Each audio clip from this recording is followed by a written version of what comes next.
নমস্কাৰ সকলোকে স্বাগতম জনাইছো আজিৰ ভিডিঅ'টোলৈ। আজিৰ ভিডিঅ'টোত যোৱা কেইটামান বৰ্ষত হৈ যোৱা SCRT DLED প্ৰিণ্টেড টেষ্টৰ মেথমেটিক্স সেকশনৰ ৰেচিঅ' এণ্ড প্ৰপৰ্চন অৰ্থাৎ অনুপাত আৰু সমানুপাতৰ যিবোৰ কুৱেশ্যন আহিছিল সেই কুৱেশ্যনবোৰ ডিছকাছ কৰিম আৰু কেইটামান প্ৰেক্টিছ কুৱেশ্যন লৈ আহিছোঁ সেইবোৰ আমি ডিছকাছ কৰিম। ঠিক আছে, প্ৰথম প্ৰশ্নটো হৈছে যদি ৰীতা ৰেণু আৰু ৰিকিৰ মাজত 90 টকা ক্ৰমান্বয়ে 1:2:3 অনুপাতত ভগাই দিয়া হয় তেন্তে প্ৰত্যেকে কিমান টকাকৈ পাব? If ₹90 is divided among Rita, Renu and Ricky in the ratio of 1:2:3 respectively, then how much will each of them get? 90 টকা ভগাই দিব তেন্তে প্ৰত্যেকে কিমান অনুপাতত পাব? তো টোটেল অনুপাত আমাক দিয়া আছে 1:2:3 দিয়া আছে হয়নে? একেবাৰে সিম্পল কুৱেশ্যন হয়। টোটেল ইয়াত অনুপাতবিলাক প্লাছ কৰিলে কিমান হ'ব? 1 + 2 + 3 কিমান হ'ব? 1 2 3 3 6 6 হ'ল হয়নে? তাৰমানে 6 ভাগৰ 1 অংশ 6 ভাগৰ 1 অংশ 6 ভাগৰ 1 অংশ কোনে পাব? ৰেণুৱে পাব, সৰি ৰীতাই পাব। ৰীতাই কিমান পাব? 6 ভাগৰ 1 অংশ পাব। কিমানৰ ভিতৰত? 90ৰ ভিতৰত হয় নাই? তেতিয়াহ'লে 6 90ক যদি কাটি দিওঁ কি থাকিল? 15 থাকিল, 15 ৰুপিজ। 15 ৰুপিজ পাব, সেইটো কোনে? ৰীতাই পাব। ঠিক একেদৰে 6 ভাগৰ এই 2 অংশটো কোনে পাব? 6 ভাগৰ 2 অংশটো কিহৰ ভিতৰত? 90ৰ ভিতৰত কোনে পাব? কাৰণ টোটেল 90 টকা আছিল ন, 90ৰ ভিতৰত 6 ভাগৰ 2 অংশ কোনে পাব? ৰেণুৱে পাব। গতিকে 6 90ক কাটি দিলে 15 হ'ল, 6 15 90 2 15 কিমান? 30 টকা। সেইটো কোনে পাব? সেইটো পাব ৰেণুৱে পাব। গতিকে অপশ্যনত চাওক 15 30 ক'ত আছে? 15 30 আৰু ৰিকি আমাক পাব 45 টকা। অপশ্যন বি শুদ্ধ উত্তৰ। 15 30 এফালে আছে 45 ওলাব নেক্সট। ঠিক আছে, গতিকে ইয়াৰ শুদ্ধ উত্তৰটো হ'ব option B. Next question number 2, 714ৰ তৃতীয় সমানুপাতিক নিৰ্ণয় কৰা। Determine the third proportional of 714। ঠিক আছে, 714ৰ থাৰ্ড যিটো প্ৰপৰ্চনেল তাক আমি x ধৰি ল'ম। তৃতীয় সমানুপাতিকটো কি বুলি ধৰি ল'ম? x। এতিয়া সমানুপাতত থাকিলে কি হয়? সিহঁতৰ ৰেচিঅ'বিলাক সমান হয়। 7 আৰু 14ৰ ৰেচিঅ' ল'ম প্ৰথমতে। কাৰ ৰেচিঅ' ল'ম? 7 আৰু 14ৰ। 7/14 সেইটো কাৰ লগত সমান হ'ব? 14 আৰু xৰ লগত সমান হ'ব। 14/x সিহঁতৰ লগত সমান হ'ব। এতিয়া x পাবলৈ হ'লে এই xটো পাবলৈ হ'লে কি কৰিব লাগিব? আমি xটো ইয়াত যদি ৰাখি দিওঁ তেতিয়াহ'লে কি হ'ব লাগিব? কি হ'ব x পাবলৈ হ'লে? xটো পাবলৈ হ'লে 7টো আহিব xৰ ঠাইলৈ, ওপৰত এই 14টো থাকিব আৰু তলত 7 আহিব, লগতে এইফালৰ এই 14টো যাব ওপৰলৈ, তাৰমানে 14 এনেকুৱা হ'ব কাহিনীটো। ঠিক আছে, ইমপ্লাইজ x ইকুৱেল কিমান হ'ব? 7ৰে 14ক দুবাৰ যায়, 2 14 28 হ'ল হয় নাই? অপশ্যন বি শুদ্ধ উত্তৰ। তাৰমানে থাৰ্ড প্ৰপৰ্চনেলটো কি হ'ব? 28 হ'ব। 7 14 তাৰপিছত নেক্সট সেইটো হ'ব 7 14, 7টো হৈছে ফাৰ্ষ্ট, 14 হৈছে ছেকেণ্ড, থাৰ্ডটো হৈছে 28। তৃতীয় সমানুপাতিক হৈছে 28 হ'লে। এইটো কেনেকৈ হ'ল বুজি পালে নহয়? 7/14 আকৌ এবাৰ লিখি দিছোঁ ইকুৱেল 14/x। ইয়াক যদি ভালকৈ ডিটেইলছত লিখিব যাওঁ কি হ'ব? এক্সটো ওপৰলৈ উঠাই দিওঁ আৰু এই 14টোক তললৈ নমাই দিওঁ, এনেকৈ কৰিব লাগিব। আকৌ এই 14টোক ওপৰলৈ উঠাই দিওঁ আৰু 7টো তললৈ নমাই দিওঁ। এতিয়া আমাক 14টো আমি ইয়াত লৈ আহিম, 14 × 14 হ'ব, তলত আছে 7, তেতিয়া এই এক্সটো অকলে থাকি গ'ল। তেনেকৈ হ'ব, এনেকৈ ভাবি ল'ব পাৰে। ঠিক আছে, নেক্সট কুৱেশ্যন, দুটা সংখ্যাৰ অনুপাত 3:11। যদি প্ৰতিটো সংখ্যাত 10 যোগ কৰা হয় তেন্তে অনুপাতটো কিমান হ'ব? 1:2 হয়। সংখ্যা দুটা নিৰ্ণয় কৰা। দুটা সংখ্যাৰ অনুপাত কিমান দিয়া আছে? 3:11। আমি কি কৰিব লাগিব? আমাক ৰেচিঅ'বিলাক দিয়া আছে, এইটো বেছিক মেথডত কৰি যাওঁ কি হ'ব কাহিনীটো। দুটা সংখ্যাৰ অনুপাত 3:11 বেছিক নিয়মত নকৰি আমি এই অপশ্যনত চাওক 10 যদি যোগ কৰি দিয়ে তেতিয়াহ'লে অনুপাতটো কি হয় বুলি কৈছে? 1:2 হয়। এইবিলাকত 10 যোগ কৰি চাওকচোন, 9ত যদি 10 যোগ কৰি দিয়ে আৰু এইফালে কোন আছে? 33ত যদি 10 যোগ কৰি দিয়ে, দুইটাতে প্ৰতিটো সংখ্যাতে যদি 10 যোগ কৰি দিয়ে তেতিয়াহ'লে অনুপাতটো কিমান হ'ব? সেইটো কিমান হ'ব? এইটো কৰিলে একজেক্টলি এইটো যদি কৰি যাওঁ কি হ'ব? এইটো একজেক্টলি কৰি গ'লে কি হ'ব? 9 10 19 হ'ব। প্ৰথম অপশ্যনটো লৈছোঁ, এ নম্বৰ অপশ্যনটো। 9 10 কিমান হ'ল? 19। আৰু এইফালে 33 10 কিমান হ'ব? 43 হ'ল। 19 43ক কটাকটি নাযায় হয়নে? গতিকে এইটো এই অপশ্যনটো নহ'ব বি নম্বৰ অপশ্যনটো চাওক তেনেকৈ বি নম্বৰ অপশ্যনটো কি আছে 6 আৰু 22 আছে 6 আৰু কি আছে 22 আছে গতিকে 6ত যদি 10 যোগ কৰি চাওঁ ঠিক আছে তাৰপিছত অনুপাত লওঁ 22ত যদি 10 যোগ কৰি চাই প্ৰতিটো সংখ্যাত 10 যোগ কৰি চাম 10 যোগ যদি কৰি চাওঁ কি হ'ব 10 যোগ 6 10 কিমান হ'ল 16 হ'ল আৰু এইফালে 22 10 কিমান হ'ব 32 হ'ব এতিয়া 16 নিজকে এবাৰ যায় আৰু 32ক দুবাৰ যায় 2 16 32 নে তেতিয়া 1:2 ওলালে নাই আমাক ৰেচিঅ'টো 1:2 বুলি দিছিলে হয় নাই গতিকে এনেকৈ এই অপশ্যনৰ পৰা গৈও আমি অপশ্যন বিটো উলিয়াব পাৰোঁ ঠিক আছে কিন্তু সব সময়তে আমি বাই অপশ্যন গ'লে নহ'ব আমি ইয়াৰ বেচিকটো অকণমান জানি থ'ব লাগিব ঠিক আছে গতিকে সেইটো চিষ্টেম কি হ'ব যদি বেচিকখিনি ইয়াৰ শিকিবলগীয়া হয় অনুপাতটো আমাক দিয়া আছে কিমান দিয়া আছে দুটা সংখ্যাৰ অনুপাত কি দিয়া আছে 3:11 দিয়া আছে হয় নাই 3:11 দিয়া আছে তেতিয়াহ'লে এইটো আমি হ'ব এটাক 3x ধৰিম আৰু আনটোক কি ধৰিম 11x ধৰিম ঠিক আছে প্ৰতিটো সংখ্যাত যদি 10 যোগ কৰা হয় এটাক 3x ধৰিম আৰু এটাক 11x ধৰিলোঁ এই ৰেচিঅ'টোৰ পৰা প্ৰতিটো সংখ্যাত 10 যোগ কৰা হয় তাৰমানে 3xতো 10 যোগ কৰা হয় আৰু 11xতো 10 যোগ কৰা হয় তেন্তে অনুপাতটো তেতিয়া যদি আমি অনুপাত লওঁ অনুপাত মানে ৰেচিঅ' তেতিয়া সেই নতুন ৰেচিঅ'টো কি হয় 1:2 হয় তাৰমানে 1:2 হয় ঠিক আছে এইটো হ'ব তাৰমানে এতিয়া ইয়াক যদি আমি ক্ৰছ পূৰণ কৰোঁ 2 লগত কোন পূৰণ হ'ব এই গোটেই বস্তুটো পূৰণ হ'ব 2 3 গুণ কি হয় 6x আৰু 2 2 গুণ 20 ঠিক একেদৰে 1ৰ লগত কোন পূৰণ হ'ব 1ৰ লগত এই গোটেইটো পূৰণ হ'ব 1ৰ লগত 11x পূৰণ কৰিলে 11x হ'ব আৰু 1ৰ লগত 10 পূৰণ কৰিলে 10 হ'ব হয়নে এতিয়া কি হ'ব এই 6xটোক আমি এইফালে লৈ যাম 11x minus 6x হ'ব আৰু এই প্লাছ 10টোক আমি এইফালে লৈ আহোঁ 20 minus 10 হ'ব 20ৰ পৰা 10 গ'লে কি থাকে 10 থাকে 11xৰ পৰা 6x গ'লে কিমান থাকিব 5x থাকিব 5ৰে 10ক কাটি দিম দুবাৰ যায় তাৰমানে আমাৰ xৰ ভেলুটো কিমান ওলালে xৰ ভেলুটো ওলালে এইফালে 2 ওলালে ঠিক আছে এতিয়া নাম্বাৰ দুটা লাগে এটা নাম্বাৰ আমাৰ কি আছিল 3x আছিল এটা নাম্বাৰ কি আছিল 3x আছিল তো 3 ডট এই xৰ ঠাইত আমি 2 বহাই দিওঁ xৰ ঠাইত 2 বহাই দিলে কিমান হ'ব 6 হ'ব 3 2 গুণ কি হ'ল 6 আৰু এটা নাম্বাৰ আছিলে 11x কি আছিলে 11x আছিল আৰু 11 ডট xৰ জেগাত যদি 2 বহাই দিওঁ 2 11 কিমান হ'লে 22 ওলালে তেনেকৈ আমি কৰিব পাৰোঁ ঠিক আছে এইটো হৈছে বেচিক নিয়ম এইটো হৈছে কি এইটো হৈছে বেচিক নিয়ম ঠিক আছে আৰু এটা নিয়ম আছে ইয়াত সেইটো এই বেচিক নিয়মটোৰে এটা মানে শ্বৰ্টকাট বেচিক নিয়মটোকো মানে আমি শ্বৰ্টকাটত কেনেকৈ কৰিব পাৰোঁ চাই লওক সেইটো বেচিক নিয়মটোৰে সেইটো চাই লওক কেতিয়াবা কামত আহে সেইটো অনুপাতকেইটা আমাক দি আছে কি একদম চিম্পল ৰূপত লিখিম এইটো অনুপাতকেইটা দিয়া আছে আমাক 3:11 হয় নাই দুটা সংখ্যাৰ অনুপাত কি দি আছে দুটা সংখ্যাৰ অনুপাত দি আছে 3:11 3 আমাক কি দি আছে 3:11 আমি এনেকৈ লিখি ল'লোঁ তাৰপিছত ফাইনেল অনুপাতটো প্ৰতিটো সংখ্যাত 10 যোগ যেতিয়া কৰিলে তেতিয়া ফাইনেল অনুপাতটো কিমান ল'লে 1:2 সেইটো আমি লিখি ল'লোঁ ইয়াত 1:2 এনেকৈ লিখি ল'লোঁ ঠিক আছে আৰু এই 1:2 কেনেকৈ পোৱা গ'ল কি যোগ কৰা হৈছিল 10 যোগ কৰা হৈছিল প্ৰতিটো সংখ্যাত কি যোগ কৰা হৈছিল 10 যোগ কৰা হৈছিল সেই 10টো আমি ইয়াত এনেকৈ তলত লিখি ল'ম ইয়াতো 10 যোগ কৰা হৈছিল ইয়াতো 10 যোগ কৰা হৈছিল এতিয়া প্ৰথম ক্ষেত্ৰত আমি সেইটো উলিয়াই লওঁ ক্ৰছ পূৰণ কৰি লওঁ এনেকৈ 3 2 গুণ কিমান হ'ব আৰু 1 11 কিমান হ'ব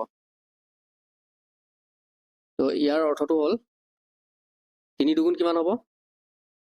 প্ৰথমতে 1 11 কৰোঁ 1 11 গুণ কিমান হয় 11 ঠিক আছে তাৰপিছত ইফালে 2 3 গুণ কিমান হয় 6 হ'লনে তাৰপিছত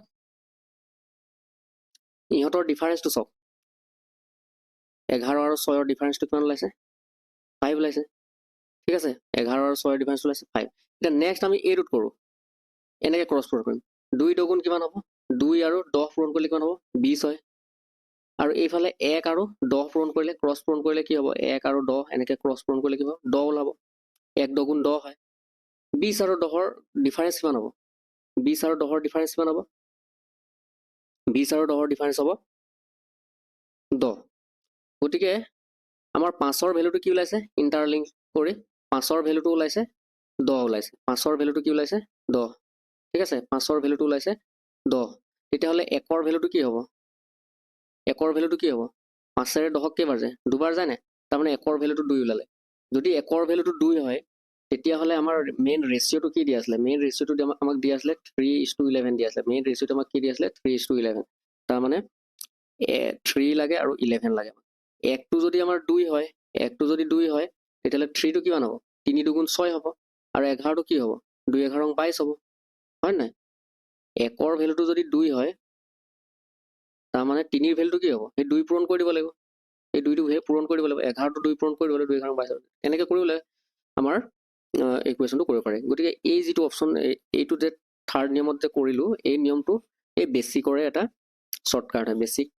আল্টিমেটলি এইটো বেছিকে হয় এইটো বেছিক হয় কিন্তু খালি ইমান এই এক্স ফেক্স এইবিলাক নাই তাৰমানে ইয়াত ঠিক আছে গতিকে এই নিয়মটো জানি থব বাই অপশ্যন যদি কেতিয়াবা নোলায় কুৱেশ্যনবিলাক তেতিয়া আমি এইটো অপশ্যন দি কৰিব পাৰিম তাৰমানে 3 নম্বৰ অপশ্যনটো দি কৰিব পাৰিম নেক্সট কুৱেশ্যন নম্বৰ 4 যদি চক পেঞ্চিলত কেলছিয়াম কাৰ্বন আৰু অক্সিজেনৰ অনুপাত 10:3:12 হয় তেন্তে চক পেঞ্চিলত কাৰ্বনৰ শতকৰা হাৰ কিমান হ'ব এটা ভালকৈ চাই লওক যদি চক পেঞ্চিলত কেলছিয়াম কাৰ্বন আৰু অক্সিজেনৰ অনুপাত কিমান আছে টোটেল অনুপাতটো লিখি লওঁ আমি 10:3:12 তাৰমানে টোটেল কিমান আছে 10 3 13 10 3 13 13 12 25 তাৰমানে টোটেল 25 ইউনিট আছে তাৰে ভিতৰত কাৰ্বন কিমান আছে আমাৰ কাৰ্বনৰ শতকৰা হাৰ কিমান বুলি সুধিছে তো 25ৰ ভিতৰত কাৰ্বন কিমান আছে কাৰ্বনটো হৈছে কাৰ্বন মাজত আছে ন কেলছিয়াম সাইডত কাৰ্বন আছে মাজত কাৰ্বন মাজত মানে 3 আছে 25ৰ ভিতৰত 3 অংক হৈছে কাৰ্বন তেনে তাৰ শতকৰা হাৰ লাগে শতকৰা হাৰ মানে পাৰ্চেন্টেজ লাগে পাৰ্চেন্টেজ উলিয়াব হলে আমি 100 পূৰণ কৰি দিম পাৰ্চেন্টেজ উলিয়াব হলে কি পূৰণ কৰিব লাগিব 100 পূৰণ কৰিব লাগিব 25 100 কেইবাৰ যায় 3 বাৰ যায় নহয় 4 বাৰ যায় 25 100 কেইবাৰ যায় 4 বাৰ গতিকে 4 আৰু 3 পূৰণ কৰিলে কিমান হ'ব 12 হ'ব 4 3 কিমান হয় 12 হয় 12% তাৰমানে কাৰ্বনৰ শতকৰা হাৰ কিমান আছে 12% নেক্সট কুৱেশ্যন এ আৰু বিৰ বৰ্তমান বয়সৰ অনুপাত 4:5 5 বছৰৰ পিছত সিহঁতৰ বয়সৰ অনুপাত 5:6 হ'ব এৰ বৰ্তমান বয়স কিমান হ'ব এই অলপ আগত যে আমি কৰিছিলোঁ অলপ আগত যে এইটো নিয়ম যে কৰিছিলোঁ এই নিয়মটোৰে কৰিম আমি থাৰ্ড মেথডটোত কৰিম এইটো চাই যাব এ আৰু বিৰ বৰ্তমান অনুপাত বয়স কিমান দিছে 4:5 দিছে বৰ্তমান কাৰেণ্টটো দিছে আমাক 4:5 চাই লওক কেনেকৈ কৰিম 4:5 তাৰপিছত আৰু ফাইনেল অনুপাতটো কিমান আছে 5 বছৰৰ পিছত সিহঁতৰ অনুপাত কিমান আছে 5:6 আছে 5:6 আছে সেইটো লিখি ললো 5:6 লিখি ললো ঠিক আছে এনেকৈ ৰেচিঅ'টো আমি লিখি ললো হয়নে তাৰপিছত এইটো কিমান বছৰৰ পিছত হৈছিলে এই কাহিনীটো 5 বছৰৰ পিছত আফটাৰ 5 ইয়াৰ্ছ 5 ইয়াৰ্ছ মানে যোগ কৰিব লাগিব তাৰমানে 5টো ইয়াত এনেকৈ লিখি ললো অথনি যেনেকৈ কৰিছিলোঁ বেলেগ এটা কুৱেশ্যন আগৰ কুৱেশ্যনটো তেনেকৈ ইয়াত 5 বিলাক লিখি ললো কাৰণ এইটো 5 বছৰৰ পিছত আফটাৰ 5 ইয়াৰ্ছ ঠিক আছে তেনেকৈ আগৰ কুৱেশ্যনটোত 10 যোগ কৰিছিলে প্ৰতিটো সংখ্যা 10 কি কৰিছিলে যোগ কৰিছিলে এইটো ঠিক তেনেদৰে ইয়াত মানে আমাৰ এইটো 5 বছৰৰ পিছত বুলি কৈছে নে 5টো তেনেকৈ যোগ হ'ব এতিয়া আমি প্ৰথমতে ইহঁতৰ ক্ৰছ পূৰণ কৰি লওঁ 5 5 গুণ কিমান হ'ব 5 5 গুণ কিমান প্ৰথম ইহঁতৰ ক্ৰছ পূৰণ কৰিলে কি হ'ব 5 5 গুণ 25 ঠিক আছে তাৰপিছত ডিফাৰেঞ্চ ল'ম এইফালে 6 4 গুণ কিমান 6 4 গুণ কিমান হয় 24 হ'লে 25ৰ পৰা 24 গ'লে কিমান থাকে 1 থাকে ঠিক তেনেদৰে ইহঁতৰ ডিফাৰেঞ্চ ল'ম 6 5 গুণ কিমান হ'ব 6 5 গুণ 30 বিয়োগ 5 5 গুণ কিমান হ'ব 25 30ৰ পৰা 25 গ'লে কিমান থাকিব 5 থাকিব তাৰমানে একৰ ভেলুটো কিমান ওলাইছে 5 ওলাইছে একৰ ভেলুটো কিমান ওলাইছে 5 ওলাইছে একৰ ভেলুটো ওলাইছে 5 ঠিক আছে তেতিয়াহ'লে বৰ্তমান এৰ বৰ্তমান কিমান হ'ব what is the present age of এৰ বৰ্তমান বয়স কিমান এৰ বৰ্তমান বয়স কিমান এৰ বৰ্তমান বয়স কিমান এৰ বৰ্তমান বয়স কিমান হ'ব এৰ বৰ্তমান বয়স 4 কাৰণ এৰ এগেইনষ্টত 4 দিয়া নাই জানো এৰ বৰ্তমান বয়স কিমান হয় 4 এৰ বৰ্তমান বয়স হৈছে 4 গতিকে আমাৰ 4 ভেলুটো লাগে 1ৰ ভেলুটো যদি 5 হয় 4ৰ ভেলুটো 4ৰ লগত 5 পূৰণ কৰিলে কিমান হ'ব 20 হ'ব তাৰমানে এৰ বৰ্তমান বয়স হ'ব 20 বছৰ অপশ্যন বি শুদ্ধ উত্তৰ দেখিলে নে এনেকৈ কেনেকৈ হৈ যায় এক্স এইবিলাক এক্স ৱাই ধৰিব নালাগে বৰ্তমান এনেকুৱা 4x 5x এইবিলাক ধৰি থাকিব নালাগে ঠিক আছে এইটো বেছিকৈ হয় কিন্তু বেছিকৰ অকণমান এডভান্স লেভেলটো হয় গতিকে এনেকৈ চিষ্টেমত কৰিও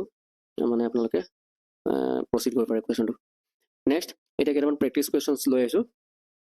কুৱেশ্যন নম্বৰ 7 যদি a:b = 2:3 হয় আৰু b:c = 4:5 হয় তেন্তে a:b:c মান কিমান হ'ব এইটো কুৱেশ্যন আহিছিল যেন লাগিছে যোৱা বছৰ আগৰ হেৰিবিলাকত কিন্তু মই কুৱেশ্যনটো একজেক্টলি কোনটো ইয়াৰত আহিছিলে ধৰিব পৰা নাই সেইকাৰণে মই এইটো প্ৰেক্টিছ হিচাপে ৰাখিলোঁ a:b আমাক দিয়া আছে কিমান a:b কিমান দিয়া আছে 2:3 দিয়া আছে 2:3 দিয়া আছে হয়নে আৰু b:c তাৰমানে b:c কিমান দিয়া আছে b:c দিয়া আছে 4:5 আমি নতুনকৈ আকৌ লিখিম b ৰ ওপৰত 4 লিখিলোঁ আৰু চিৰ কোণত কি লিখিম 5 লিখিম 4:5 দিয়া আছে এনেকৈ ঠিক আছে এতিয়া আমি এই ৰেচিঅ'বিলাক মিলাই যাম তিনিটো এইফালে 3 আছে নহয় ইহঁতৰ কাষতো 3 লিখিম ঠিক আছে আৰু এইটো ৰেচিঅ'ৰ তলত 4 আছে নহয় 4 এইফালে 4 লিখিলো এনেকৈ মিলাই ল'লো তাৰমানে এতিয়া A:B:C কিমান হ'ব 2 4 গুণ কিমান হ'ব 8 হ'ব 3 4 গুণ কিমান হ'ব 12 হ'ব আৰু 5 3 গুণ 15 তাৰমানে A:B:C কিমান ল'লে A:B:C 12 8 12 আৰু 15 অপশ্যন এ শুদ্ধ উত্তৰ ঠিক আছে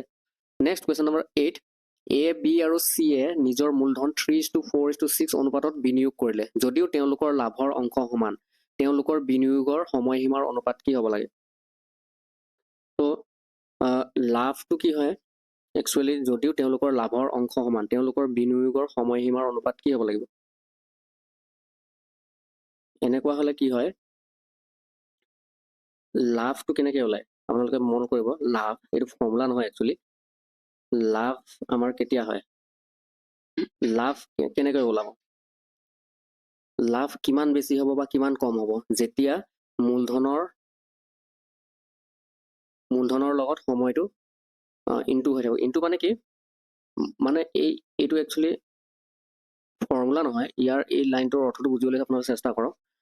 লাভ যিমানে বেছি হ'ব যিমান সময় বেছি হ'ব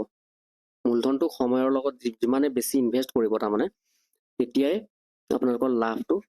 ইনক্ৰিজ হৈ থাকিব গতিকে লাভ আৰু মূলধনৰ যেতিয়া আপোনালোকে ৰেচিঅ' ল'ব লাভ আৰু এই মূলধনৰ কি ল'ব ৰেচিঅ' হ'ব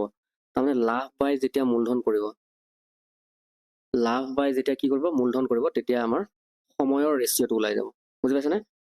লাভ আৰু মূলধনৰ ৰেচিঅ' ল'লে সময়ৰ ৰেচিঅ'টো ওলাই যাব তেওঁলোকৰ তো আমাক A B আৰু C এ নিজৰ মূলধন কিমান অনুপাতত বিয়োগ কৰিছে মূলধনৰ অনুপাতবিলাক দিয়া আছে তেওঁলোকৰ লাভৰ অংশ সমান লাভ সমান সমান হৈছে তেওঁলোকৰ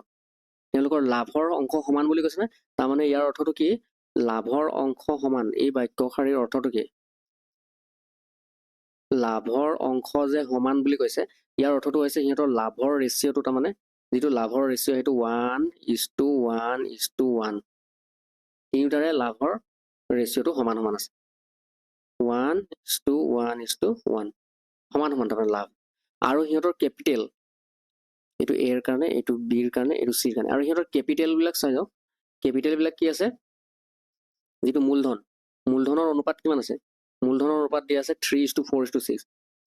3:4:6 বুজি পালে এতিয়া লাভ আৰু মূলধন এইটো হৈছে মূলধনৰ এইটো কাৰ হয় ৰেচিঅ'টো 3:4:6 এইটো দিয়া আছে মূলধনৰ ৰেচিঅ' ঠিক আছে এতিয়া আমাৰ ইহঁতৰ যদি ৰেচিঅ'টো লৈ লওঁ লাভ আৰু মূলধনৰ ৰেচিঅ' যদি লৈ লওঁ লাভ কিমান আছে 1 আছে লাভ কিমান আছে 1 আছে প্ৰথম এৰ কাৰণে লাভ মন কৰক লাভ 1 আছে আৰু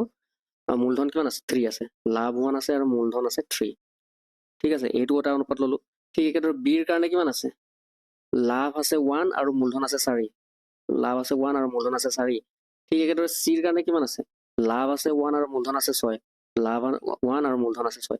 এই যে আমি লাভ আৰু মূলধনৰ ৰেচিঅ' ল'লো এইটোৱে হৈছে সিহঁতৰ সময়ৰ কিমান সময় মানে সিহঁতে ইনভেষ্ট কৰিছিলে কিমান টাইম সিহঁতে ইনভেষ্ট কৰিছিলে সেই টাইম ইণ্টাৰভেলটো পোৱা যাব তাৰমানে এইটো সময়ৰ ৰেচিঅ' ওলালে এইটো কিহৰ ৰেচিঅ' ওলালে সময়ৰ গতিকে আমি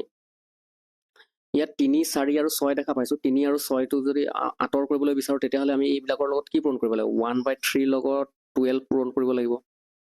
ঠিক আছে ঠিক একেদৰে 1/4 লগত কি পূৰণ কৰিব লাগিব 12 পূৰণ কৰিব লাগিব ঠিক একেদৰে 1/6 লগত কি পূৰণ কৰিব লাগিব 12 পূৰণ কৰিব লাগিব তাৰমানে 3 4 আৰু 6ৰ লসাগু হৈছে 12 3 4 আৰু 6ৰ লসাগু হৈছে কি 12 গতিকে এই 12 কেইটা গোটেইকেইটাৰ লগত পূৰণ কৰিলোঁ 3 12 কেইবাৰ যায় 4 বাৰ যায় 4 12 কেইবাৰ যাব 3 বাৰ যাব 6 12 কেইবাৰ যাব 2 বাৰ যাব তাৰমানে আল্টিমেটলি কি ওলালে 4 ওলালে ইয়াত কি ওলালে 3 ওলালে আৰু ইয়াত ওলালে 2 4:3:2 আছে অপশ্যন এ শুদ্ধ ঠিক আছে নেক্সট কুৱেশ্যন নম্বৰ 9 যদি এটা চতুৰ্ভুজৰ 4টা কোণৰ অনুপাত 3:7:6:4 এনেকুৱা আছে নহয় এইটো এটা চতুৰ্ভুজ হয় নহয় সিহঁতৰ কোণবিলাক এটা আছে 3 এটা আছে 7 এটা আছে 6 এটা আছে 4 এই এংগলবিলাক এনেকৈ মানে আছে এই ৰেচিঅ'বিলাক দিয়া আছে তাৰমানে একজেক্টলি ডাইৰেক্ট কোণবিলাক দিয়া নাই সেইটো আমাৰ ৰেচিঅ'বিলাক দিয়া আছে আটাইতকৈ ডাঙৰ আৰু আটাইতকৈ সৰু কোণটোৰ যোগফল কিমান হ'ব এতিয়া আমাৰ চতুৰ্ভুজৰ যে এংগলকেইটা এই চাৰিটা এংগল যদি যোগ কৰোঁ চতুৰ্ভুজ এটাৰ চাৰিটা এংগল যোগ কৰিলে হয়গৈ 360 হয় কি হয় 360 ঠিক আছে এতিয়া আমাৰ এই এংগলবিলাক টোটেল কিমান হৈ আছে সেইটো চাব লাগিব 3 7 আৰু 6 4 3 7 10 10 6 16 16 4 20 তাৰমানে এই ৰেচিঅ'বিলাক যদি যোগ কৰোঁ আমাৰ 20 ওলাইছে টোটেল কিমান ওলাইছে 20 ভাগৰ আটাইতকৈ ডাঙৰ আৰু সৰু কোণটোৰ যোগফল কিমান হ'ব আটাইতকৈ ডাঙৰ কোণ আছে ইয়াত আটাইতকৈ ডাঙৰ আছে 7 ভালকৈ মন কৰক এই ৰেচিঅ'টোত আটাইতকৈ ডাঙৰ কোণ আছে এই ৰেচিঅ'টোত আটাইতকৈ ডাঙৰ আছে 7 হয় নাই আৰু আটাইতকৈ সৰু কোণ আছে আটাইতকৈ সৰু আছে 3 হয়নে এই ইহঁতৰ আটাইতকৈ সৰু আৰু আটাইতকৈ ডাঙৰ কোণটোৰ কি লাগে যোগফল লাগে কি লাগে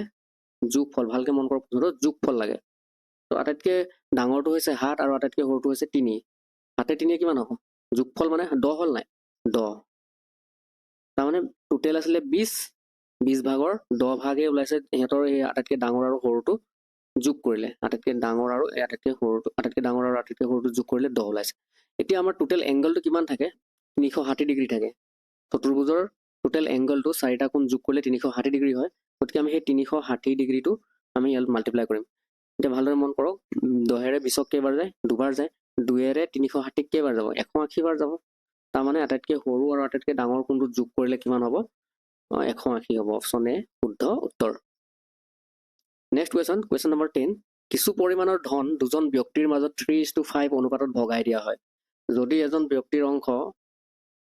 আনজনতকৈ 20 টকা কম হয় তেন্তে মুঠ ধনৰ পৰিমাণ কিমান হ'ব দুজন ব্যক্তিৰ মাজত যদি 3:5 অনুপাতত ভগাই দিয়া হয় তেন্তে যদি এজন ব্যক্তিৰ অংশ আনজনতকৈ 20 টকা কম হয় আমাৰ এইটো চাই লওক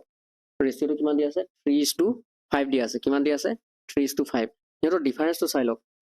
এজনে পাইছে 3 এজনে পাইছে 5 এজনে পাইছে 3 টকা অনুপাত মতে এজনে 3 টকা পাইছে আনজনে কিমান পাইছে 5 টকা পাইছে গতিকে এই প্ৰথমজনে কিমান কম পাইছে 3 পৰা 5 টো কিমান কম তাৰমানে 2 কমকে পাইছে সেই 2 কমকে পোৱাটোৱে আমাক দিয়া আছে 20 কম বুলি দিয়া আছে তাৰমানে আল্টিমেটলি এই 2ৰ ভ্যালুটোৱে 20 দিয়া আছে কিমান দিয়া আছে 20 দিয়া আছে গতিকে 1ৰ ভ্যালুটো কি হ'ব 2ৰ লগত কি পূৰণ কৰিলেনো 20 হৈছে 10 পূৰণ কৰিলে 20 হৈছে 2 দুগুণ 20 হয় গতিকে 1ৰ ভ্যালুটো 10 ওলাইছে তেনেহলে মুঠ ধনৰ পৰিমাণ লাগে মুঠ ধনৰ মুঠ ধন কিমান আছে 3 আৰু 5 নহয় জানো 3 এ 5 এ কিমান হ'ব 8 হয় না মুঠ ধনটো যোগ কৰিব লাগিব মুঠ ধন হৈছে 8 তাৰমানে 8ৰ ভ্যালুটো কিমান হ'ব এটালে 20 10 পূৰণ কৰি দিও 1ৰ ভ্যালুটো 10 হলে 8 দুগুণ কিমান হ'ব 80 হ'ব অপশ্যন বি শুদ্ধ উত্তৰ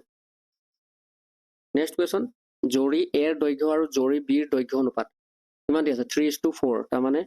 এডাল ৰছী জৰি মানে ৰছী এই জৰিডালৰ দৈৰ্ঘ্যক এৰ দৈৰ্ঘ্য আৰু বি দৈৰ্ঘ্য অনুপাত দিয়া আছে এ আৰু বিৰ অনুপাত দিয়া আছে কিমান এ আৰু বিৰ অনুপাত কিমান দিয়া আছে 3:4 দিয়া আছে কিমান দিয়া আছে 3:4 দিয়া আছে আৰু চিৰ দৈৰ্ঘ্য আৰু বিৰ দৈৰ্ঘ্য তাৰমানে c:b তাৰমানে c টো প্ৰথমত দিয়া আছে c আৰু এইফালে b c আৰু বিৰ দৈৰ্ঘ্য অনুপাত কিমান দিয়া আছে 7:6 তাৰমানে এইটো প্ৰথমৰটো হৈছে c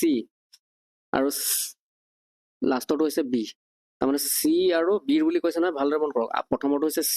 তাৰমানে c ৰ কাৰণে 7 আছে c ৰ কাৰণে কিমান আছে 7 আছে ঠিক আছে c ৰ কাৰণে 7 আছে আৰু b ৰ কাৰণে 6 আছে গতিকে c ৰ তলত আমি 7 লিখিলো আৰু b ৰ তলত কি লিখিলো 6 লিখিলো এটো b ৰ তলত 6 লিখিলো ঠিক একেদৰে আগৰ নিচিনাকৈ আমি এফালে 4টো এফালে সাইডত লৈ যাম আকৌ এফালে 6টো সাইডত লৈ আহিম এতিয়া ভালদৰে যদি পূৰণ কৰি দিও 6 3 গুণ কিমান হ'ব গোটেইকেইটাক 2ৰে কাটিব পাৰি নেকি চাই লওঁ এবাৰ যাব নেকি 2ৰে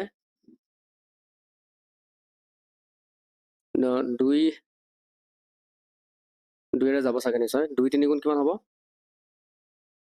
6 2 দুগুণ 4 আৰু 2 দুগুণ 4 গোটেইকেইটা 2ৰে গ'ল গতিকে 3 3 গুণ হৈছে 9 তাৰপিছত 6 দুগুণ কিমান হ'ব 12 আৰু 7 দুগুণ হৈছে 14 হয়নে গতিকে a আৰু b আৰু c ৰ ৰেচিঅ ওলাই গ'ল 9 12 আৰু 14 তাৰমানে এটা টোটেল এই ৰেচিঅখিনি প্লাস কৰিলে কিমান লৈছে টোটেলটো 9 12 কিমান হয় 9 12 হয়গে 21 নহয় জানো 21 আৰু 14 কিমান হ'ব 35 21 14 কিমান হয়গে 35 এইকেইটা আমি প্লাস কৰি চালো 35 আছে টোটেল হৈছে 35 আটাইতকৈ দীঘল জৰীডালৰ দৈৰ্ঘ্য হৈছে কিমান 84 সেন্টিমিটাৰ তেন্তে তিনিডাল জৰীৰ মুঠ দৈৰ্ঘ্য কিমান হ'ব আটাইতকৈ দীঘল ডালৰ দৈৰ্ঘ্য কিমান হৈছে 84 তাৰ মানে আমাৰ আটাইতকৈ দীঘল কিমান আছে 14 এই 14টোৰ ভ্যালুটো আমাক দিয়া আছে কিমান 84 সেন্টিমিটাৰ দিয়া আছে ভালকে মন কৰক অপচনটোত ৰেচিওটো মন কৰক এটাত আছে 9 এটাত আছে 12 আৰু এটাত আছে 14 আটাইতকৈ দীঘল কোন হয় 14টো 14ৰ ভ্যালুটোৱে আমাক দিয়া আছে কিমান 84 সেন্টিমিটাৰ বুলি দিয়া আছে মানে 14ৰ ভ্যালুটো হৈছে 84 ঠিক আছে তেনেহলে কি পূৰণ কৰিনো 84 পাইছে 14টোৰ লগত 6 পূৰণ কৰিছে তেনেহলে তিনিডাল জৰীৰ মুঠ দৈৰ্ঘ্য কিমান হ'ব তিনিডাল জৰী টোটেল কিমান আছিল 35 আছিল টোটেল 9 আৰু 12 আৰু 14 প্লাস কৰি 35 পাইছিলো গতিকে 35ৰ ভ্যালুটো কিমান হ'ব 35ৰ লগতো 6 পূৰণ কৰি দিও 35 আৰু 6 পূৰণ কৰিলে কিমান হ'ব 118 210 হ'ব 6 5 30 30 আৰু ইফালে 6 3 18 180 আৰু 30 যোগ কৰিলে 210 ওলাইছে গতিকে অপচন এ হ'ব 210 সেন্টিমিটাৰ নেক্সট কোৱেশ্চন তিনটা সংখ্যাৰ বৰ্গৰ যোগফল কিমান দিয়া আছে 116 আৰু হিহঁতৰ অনুপাত 2:3:4 তেন্তে সংখ্যা কেইটা কি হ'ব ইয়াত 2:3:4 ত থকা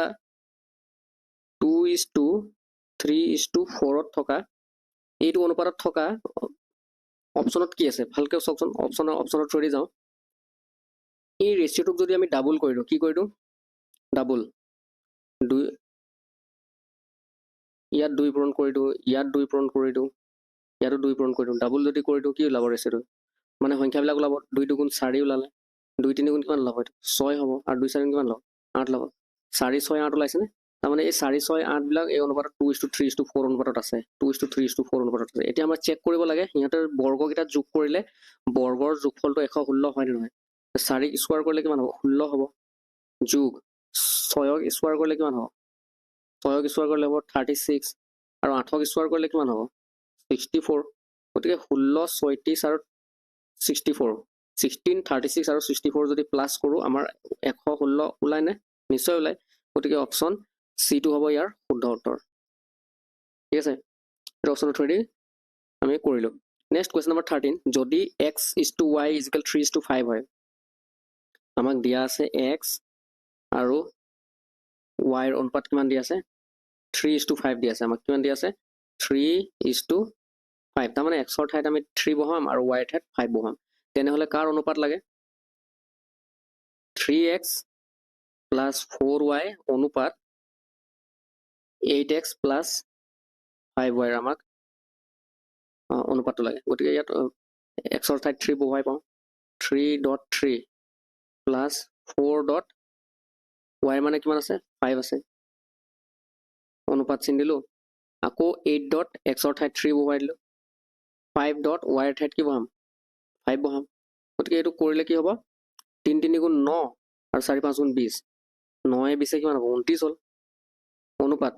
8 3 গুণ 24 আৰু 5 5 গুণ 25 24 এ 25 কিমান হ'ব 49 হ'ব গতিকে অপচন সি টো হ'ব ইয়াৰ শুদ্ধ উত্তৰ গতিকে এইখিনি আসলে কোৱেশ্চন 13টা কোৱেশ্চন আছিল ইম্পৰ্টেন্ট কোৱেশ্চন আছিল এইবিলাকে এনেকুৱা ধৰণৰ কোৱেশ্চন আহি আছে যোৱা বৰ্ষবিলাকত গতিকে আশা কৰো এই কোৱেশ্চনবিলাকে আপোনালোকক উপকৃত কৰিব আৰু এনেকুৱা ধৰণৰ নেক্সট আৰু যি ইয়াৰ টপিকস আছে এই টপিকসৰ ওপৰত আৰু কোৱেশ্চন অনা হ'ব গতিকে আপোনালোকে ভিডিওটো শেষলৈকে চোৱাৰ বাবে অশেষ ধন্যবাদ জনালো আৰু যিসকলে প্ৰথমবাৰ আহিছে চেনেলটো তেওঁলোকে চেনেলটো সাবস্ক্ৰাইব কৰি ল'ব বেল আইকনটো প্ৰেছ কৰি ল'ব